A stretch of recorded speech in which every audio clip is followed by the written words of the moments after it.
MLB The Show 26 is here, and this video will have you hitting tanks in no time, as these are tips that every MLB The Show player, both old and new, need to know to master the diamond. I've had a lot of questions since the game came out.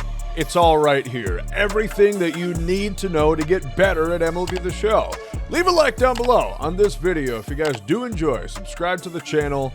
Let's talk about it. First things first, while very similar game to MLB The Show 25, there are some key differences to how it operates. For example, you look at any player card, say Aaron Judge right here, you take a look at his attributes, those don't really mean anything. There's a new thing they did this year where they grouped many different attribute categories together to one overall rating, such as contact.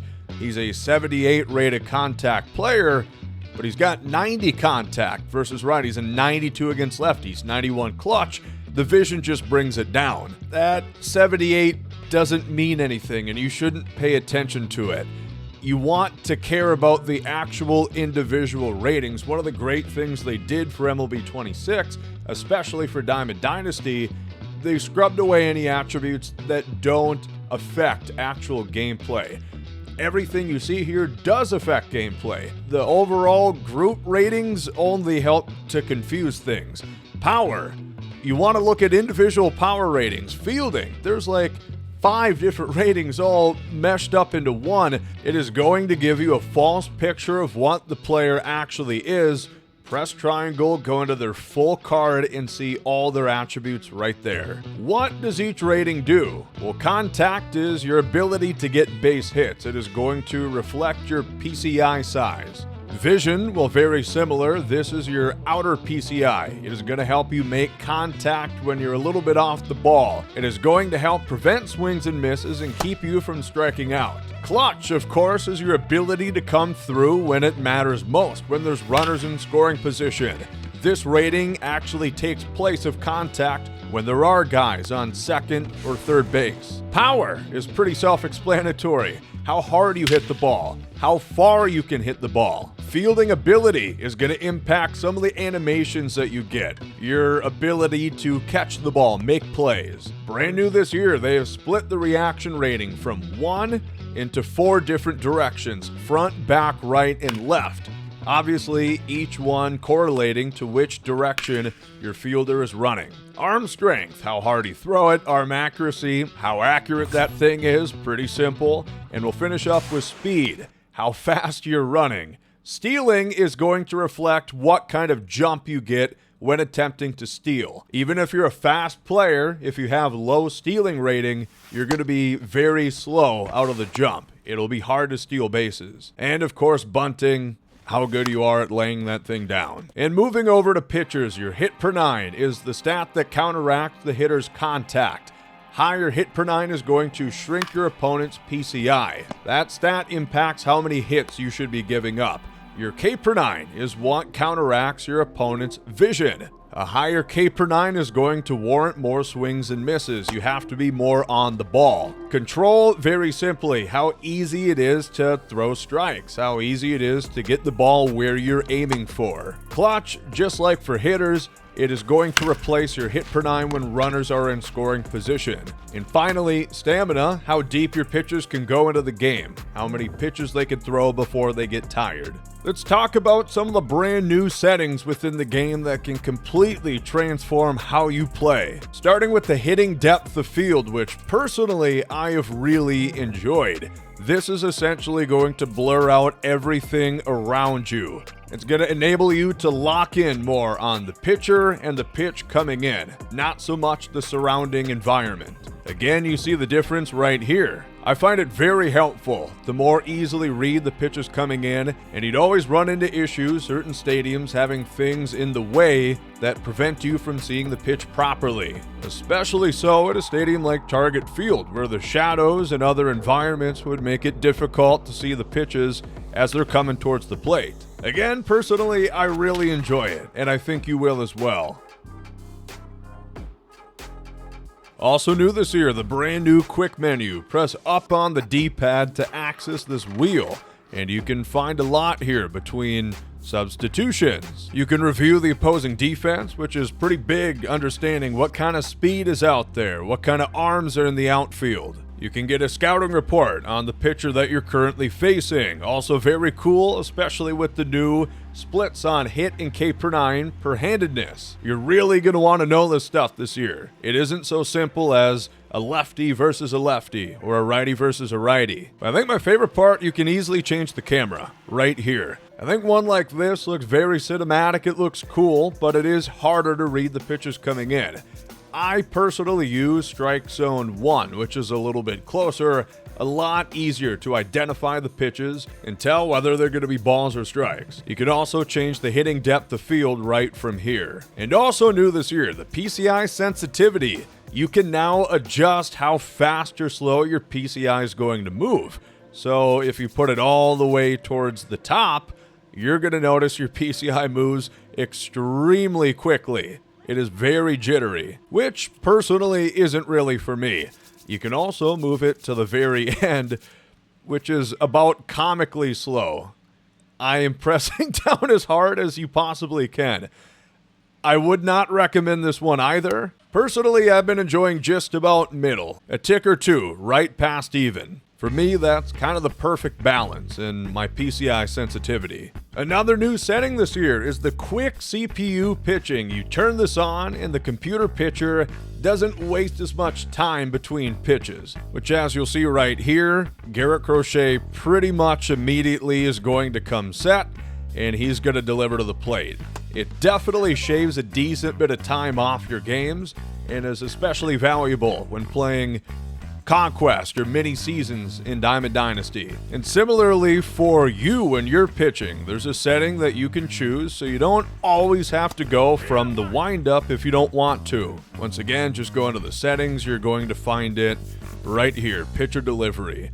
Turn it on stretch only, and now even with nobody on the base, any pitcher can just pitch immediately out of the stretch, which is really going to help speed up the pace of play, which is again especially helpful if you're playing a lot of Conquest games. Another new feature this year is bear down pitching. Simply hold down L2 and select any pitch. You notice the camera's going to come closer, and if you perfect your input, it should be an increased focus, higher accuracy pitch. You notice you can store up only so many pitches at once, and as that orange bar grows, you're going to redeem more bear down pitches. How fast you earn the bear down pitches is going to depend on your pitcher's clutch rating and how effective you are at pitching. If you're doing well, you're going to earn them a lot quicker than if you're giving up a lot of runs. I really have not found this to be an overpowering new feature, but it does help you a little bit. Again, you have to still perfect your input, but if you do, we fuck it up right there. But we got him. Here's the new ABS. That is also new this year. When you're playing offline, the ABS challenge system is in the game. It is not in Diamond Dynasty, but if there's a borderline call, you as the batter can challenge it, or vice versa, you pitching a borderline call will net you a prompt where you can challenge the umpire's call. Again, I really do not find the bear down pitching to be extraordinary. It is not some special ability that's going to net you a strikeout every single time or anything, but it's still worth using if you have them. So try it out. Another new setting this year that I've really enjoyed is the fixed pitch location. And what that does when you're selecting a pitch and choosing where to throw it, the cursor stays exactly where you last left it off at, which is different from ever before. And when that is off, you'll notice the pitch is going to snap back immediately. I find it helpful, especially if your controller has stick drift, or if you're just struggling getting the exact location down. You can change the sensitivity up or down to have it move as fast or as slow as you would like to. I think this, for me, is a no-brainer. It really helps you get the pitch exactly where you're wanting it to go. Let's do a quick rundown of all the different pitching interfaces. Pinpoint is probably the most common one you'll see used in online play, where you have to simulate a certain drawing, as you can see before you, to throw each pitch. My biggest tip for pinpoint is one, that practice makes perfect. The more you use it, the more you're going to enjoy it, the more you're going to get it down.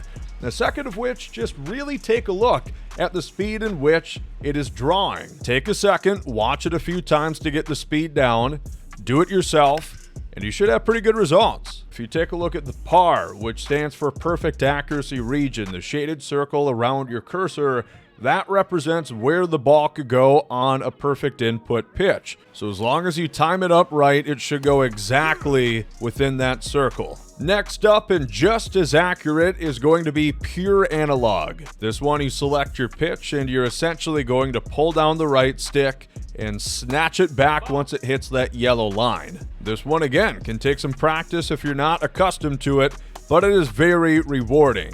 Analog and pinpoint are the two most accurate inputs in the game. We'll take a look at a fan favorite, meter pitching. Meter has been in MLB The Show forever. You select your pitch, and you're going to adjust how hard you want to throw the ball at risk of accuracy. So hold it down, and again, try for that yellow notch. The meter input is definitely easier to pick up and play, but it is not quite as accurate as the pinpoint or analog. Pulse pitching is on the same tier as meter. It is just as accurate, but once again below those other two.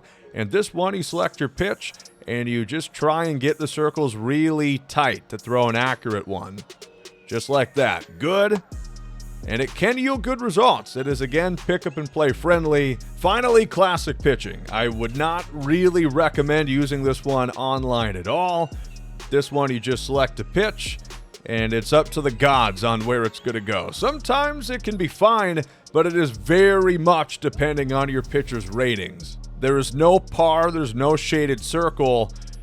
You're completely at mercy to what the game gives you. Let's talk batting. Zone hitting is probably the most popular that you'll experience online, and that is where you aim the PCI at where the pitch is going alongside still timing it up. So if you do both of those correctly, you should usually get very good results. You're going to be at your best if you can master the zone hitting. Brand new this year is the fixed zone. Much like the fixed zone pitching, once again, your PCI stays still where you left it off instead of snapping back. If you notice the PCI was rising a little bit there, you can move your dead zone to counteract that so it'll stay in the exact place where you left it. I'm not a big fan of this new input. It's very different compared to what you've always been used to, where the PCI snaps back to the middle, or your anchor, in which they introduced in recent years. It's definitely for some people. Maybe it's for me. We hit a perfect right there. I just haven't gotten it down, and I don't think I'm really going to use it too much. This year, they've also brought in the big zone hitting. I think a lot of new players or casual players might enjoy this one. Instead of the PCI, you are aiming at a quadrant, which makes it inherently a lot easier as there's much more room for error. The downside with big zone hitting is you cannot get perfects using this. The most ideal hit type in the game is not accessible. Basically, if you put your big zone in the quadrant in which the pitch is coming in, you will get a green result, which guarantees a hard hit ball, which is at least 90 miles per hour, but there's far less control over where the ball is going to go, and it reduces your best possible outcome of the perfect. There is directional hitting, and this gets rid of the PCI. You just move your left stick, influencing in what direction you would like the ball to be hit. And finally, timing hitting, the easiest of all. This is as bare bones as it gets. All you have to do is just time up your swing as the pitch is coming in. There's nothing to aim. It is very random on where the ball is going to go, as again, you have zero influence. But it is very pick-up-and-play friendly. This year, defense really matters, and it requires a lot more strategy than ever before, especially with splitting the one reaction stat into 4 directions. It really makes you think about what players would be best for your team. For example, Bobby Witt Jr. is one of the best defenders in baseball. Elite shortstop, and his ratings are great, except for his reaction to balls hit to his left. That's a 53. And that impacts what second baseman you might want to play, as you'll want somebody with good reaction to his right to help cover up Bobby's flaw. And in general, you need good defenders out there this year. Poor defenders, whether it be bad reaction or low fielding ability, you will see lots more bloop hits, infield hits, and your fielders just not getting there in time. Even dropping balls at times straight out of the glove. Trust me, you want good defenders out there. Catchers, they added a new pop time statistic to represent how quick they get the ball out of their hand on throwing out base stealers. You really notice the difference between a JT Realmuto with 91 pop time, 84 arm strength, and Kyle Higashioka with 50 pop time and 39 arm strength. Elite catchers feel more elite this year. Albeit not perfect, you can still steal bags on them as long as your speed and stealing rating is high. And this is how to do it. With the runner on, move your left analog stick towards the base runner you want to steal. Tap the L2 button or left trigger to initiate the steal, and as soon as the pitcher delivers to the plate, hold L1 or left button. And always remember to wrap slide. In every situation, not just stealing, move the right analog stick in a circular motion to perform the slide. You will get way more steals and extra bases. Make sure to wrap it. People always ask how to angle bunts, and it's very easy. When doing a drag bunt, a late bunt meant for base hits, hold triangle on PS5 or Y on Xbox as the pitch is coming to the plate. While doing that, move your right analog stick in the direction you want the ball to go. And same thing with the sack bunt. Just square around straight away, hold triangle or Y, and move your stick to the direction you're aiming for the ball. A question then I get all the time when building your team, you look at a guy like Ceddanne Rafaela, who's a very good defender, but he's only a center fielder. He can't play left field or right field. That's wrong. He can. I get asked about this all the time. So even though it doesn't list those secondaries there, if I move him over to left field, you're going to notice he still has 94 fielding, 88, 87, 80, and 70 reaction, which compared to his actual card is really not that different. It's a -5 of fielding attribute in every reaction from what it was initially, which if you would notice, those attributes are the same where he does have a secondary, like shortstop. They're the exact same. Think of it like this. Any center fielder, whether listed or not, can play left field and they can play right field.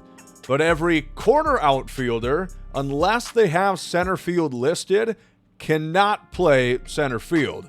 But they can play the other corner.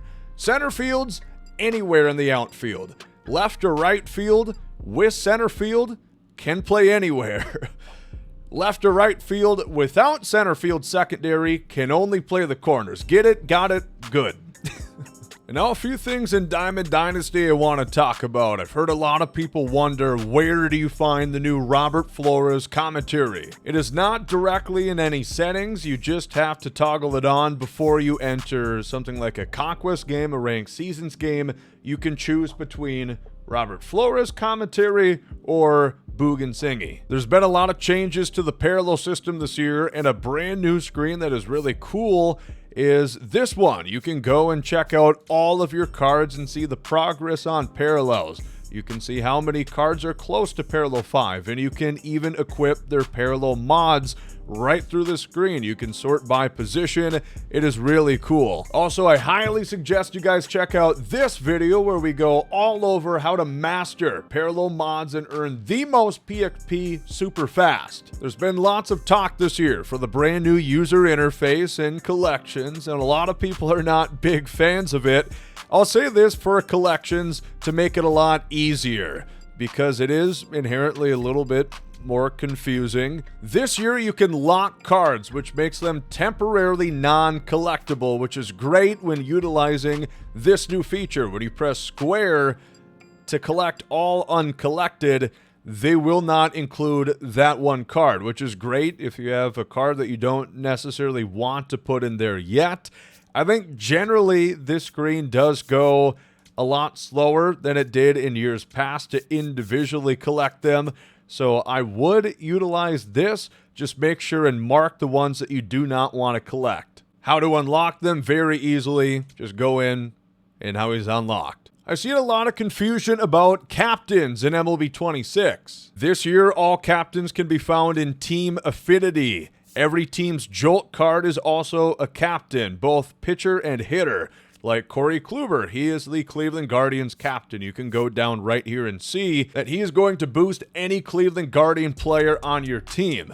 Note, this year there is no captain balancing. Every team is a flat +6. Hit per 9 versus righties and lefties, K per 9 versus righties and lefties. And then for batters, they're going to, once again, boost contact and power versus righties and lefties +6. Usually you would see some sort of structure here, like the Dodgers, a team that has lots of great cards, wouldn't be getting such a massive boost. They'd be like a +2 or something because the cards stand on their own merit.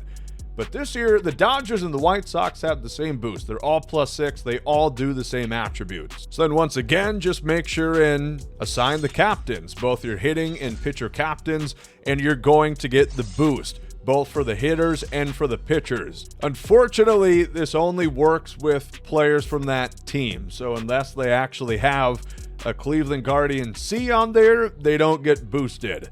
You're not going to get the benefit from like a Manny Ramirez wearing a Red Sox cap, even though he did play for Cleveland. I would really like to see them change that maybe next year or the year after that.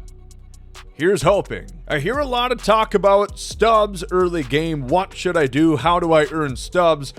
The biggest thing that I would recommend early part of Diamond Dynasty, just go get more cards. Generally, you want to be going towards collections, right? Live series. That's kind of the goal here. You want to keep filling up your binder, getting cards that you don't have.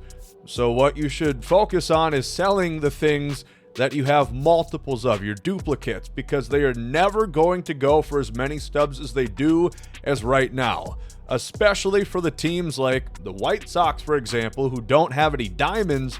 They have silvers that go for well over 200, bronzes that might go for 234 stubs, commons that might go for a decent bid.